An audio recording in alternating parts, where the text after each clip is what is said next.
doe dat, maar ik raak haar nooit echt aan. Maar daar reageert zij wel op. Dat noem je incasseren.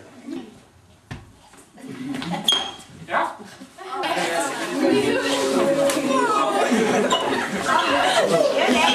Het vingerkootje wat je gebruikt, dat ook je gezicht, je mimiek